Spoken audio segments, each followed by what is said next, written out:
During a courtroom hearing, Judge Elmore oversees the sentencing of Jason Ford for a domestic violence felony and a bond violation. Although Ford apologizes and claims his behavior is driven by addiction, the judge emphasizes the severe violence involved, including stomping on the victim's head and strangling her. We're taking up people of the state of Michigan versus Jason Ford. I know we're also here for an arraignment apparently on an alleged bond violation, but I'm going to deal with that after. Thank you. First, I want to acknowledge this is typically a rather high threshold, and that the people, I myself, did not initially score that. So I want to acknowledge that. Obviously up to the court's discretion, but I think potentially could form a basis for the scoring. Factually, the defendant, the parties were living in a camper. The defendant returned to the camper. He appeared to be, according to the victim, he appeared to be using methamphetamine. He became confrontational, aggressive. She attempted to walk away. He then grabbed her, pulled her to the ground. She was screaming. He pulled off her shirt, her bra. She was naked from the waist up. He struck her with a closed fist multiple times to the head, stomped on her face reportedly with a boot, resulting in large abrasions. And there were marks around her neck and throat where the defendant grabbed her by the neck to attempt to get her back in the camper. In the defendant's statement on the PSI, he did acknowledge that he was in an angry rage. So I want to acknowledge that I didn't initially score it, but I also want to acknowledge what I think formed the basis for the probation department scoring. And with that, the people would leave it to the discretion of the court. Thank you. The answer is the court finds that is excessively brutal and is also more than is necessary to normally encompass a simple domestic violence. So the answer is no. Now, this is made a felony, not because of the degree of the violence, but because of the repetitive nature and criminal convictions for prior acts of domestic violence. This is much more than a simple domestic violence. Therefore, the court denies the challenge for offense variable number 7. And Mr. Denhound, I don't think we have any, but do we have any victim impact statement to be made? We do not. Here in the court. Thank you. Mr. Champion, allocution. Your Honor, my client has taken responsibility in this case. He is since entering the plea, has completed APS. He acknowledges that he has an addiction in this matter and needs to address that along with some mental health concerns. With that, I would ask the court to file the plea agreement, sentence my client to a term of incarceration with probation. Thank you. Mr. Denhound. Thank you, Your Honor. First, I want to state that the plea agreement that was originally arrived at was arrived at with full consultation and support of the victim, Ms. Fountain. What she wanted at that time was she wanted the defendant essentially to be forced into treatment, which occurred in this case. Wanted, given the fact that the defendant had 3 prior felonies, 8 misdemeanors, and a history of assaultive conduct, I insisted that there be a felony on this case.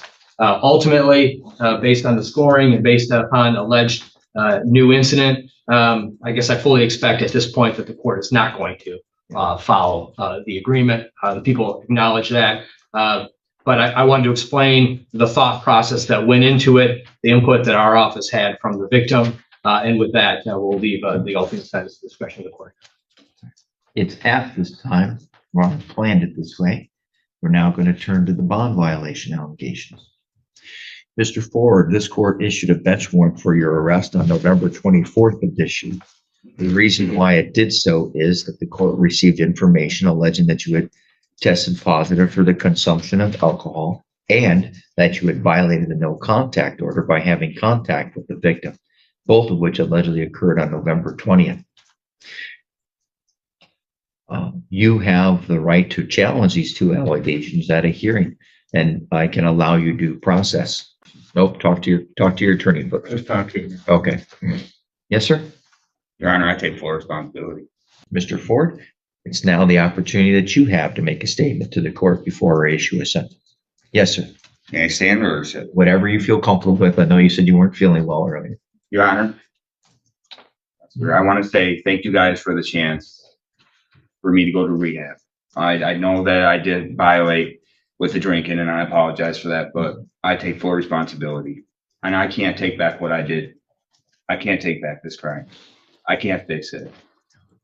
I can say I'm sorry, but I'd rather show it. I do have a history, and I'm trying to work on that. I do have I am addicted. I'm an addict. And I'm fighting this. I am having a hard time with alcohol, and that's why I was asked when I do get on probation if I can get released on scram. As a condition, I'm asking that for a condition to help me. I got out of rehab and I wasn't set up right. I didn't have a sponsor. I rushed out to the world. I wasn't ready. There's no excuses. I knew what I was doing. I'm sorry for when the IEP meeting when Crystal was there. I'm sorry for having contact. I honestly, like I said once more, I can't take it back. No, but I am sorry. And that is my family, and I do love her. And when we did talk at the IEP meeting, I thought everything was fine. Everything was, we prayed together. Everything was beautiful. And I'm just hoping that I can get my family back. That's all I'm asking for. I'm asking for help with my disease. This is a little bit about substance use disorder, but this is about the inability to control your rage and your violence. You're using substances, and you have for a long time. Now, while I've had people tell me that Kratom, which might be a legal substance, is okay and helps people, how come I always tend to see it in acts of violence? Well, in addition, maybe it's because it's being used in addition to alcohol and methamphetamine. Let's take a look here at the defendant's prior criminal history over the last 22 years. It began as a juvenile, started right off with drugs and violence. Then, within the year, he turns to be an adult, and he starts off his adult history with larceny. Then, he is sentenced on July 8, 2009, and while on probation, he commits more violence in the form of malicious destruction of property in 2010. So he already began by violating his probation.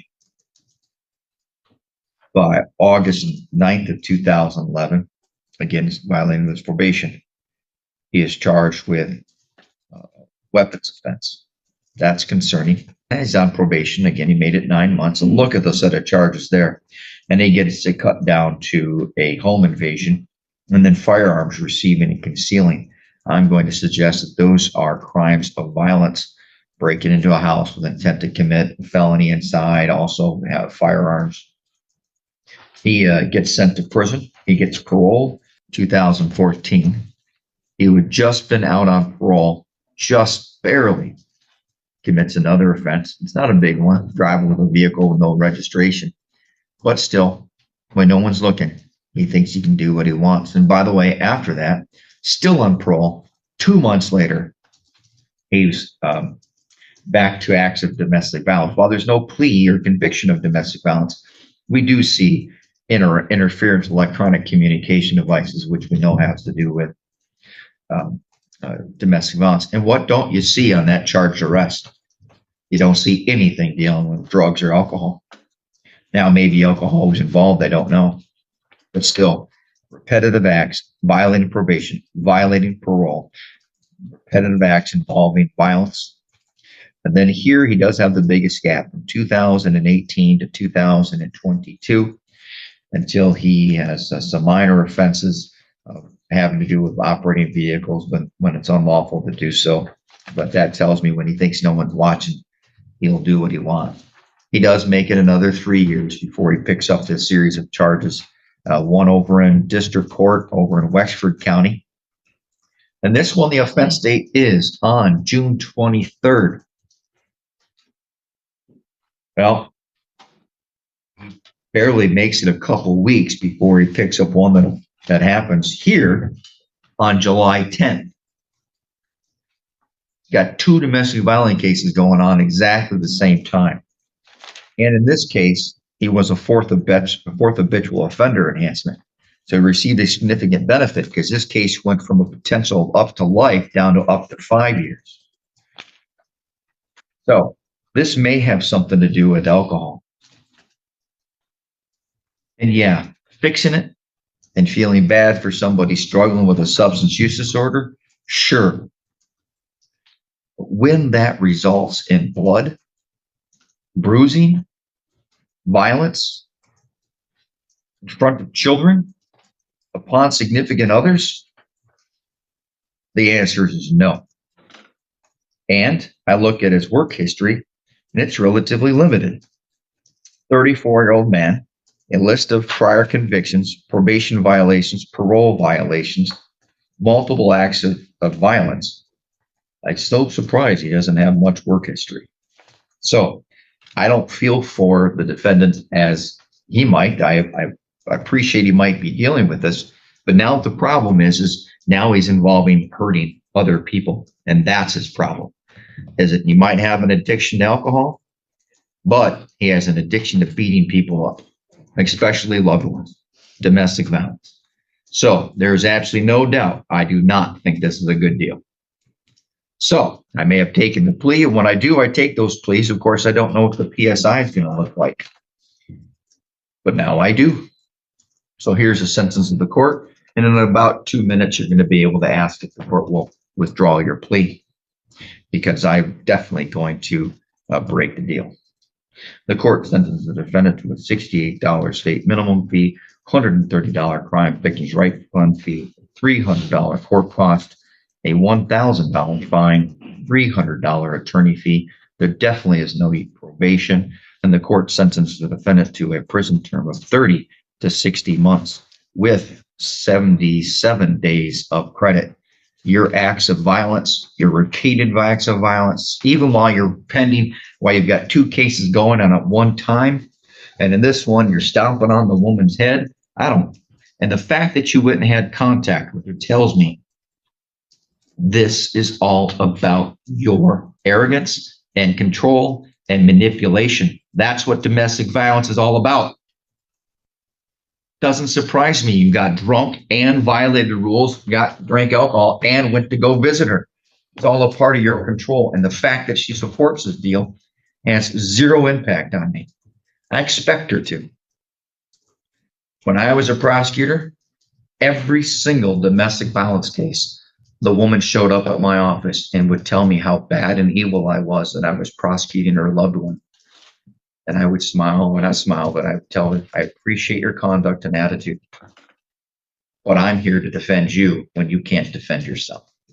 Those requests to let the person out, not give them jail, dismiss the charges, never once worked. And here you focused on you and alcohol. I don't care anymore. Stop beating people up. That's the sentence of the court. Mr. Champion, as you know, your defendant now has the right to withdraw his plea because I busted the deal, because the deal was for a limit at 1 year. Yes, Your Honor, my client at this time would move to withdraw his plea. All right, the court hereby grants that request to withdraw the plea. It's withdrawn. The defendant's bond is revoked. He's remanded into custody. All right, Your Honor. Thank you very much. The court rejects the defense's objection to the offense scoring and reviews Ford's 22-year criminal history, which shows a long pattern of violence and probation violations. Citing this history and describing Ford as having an addiction to beating people up, the judge rejects the original plea deal and imposes a sentence of 30 to 60 months in prison. Ford then withdraws his plea and is taken into custody,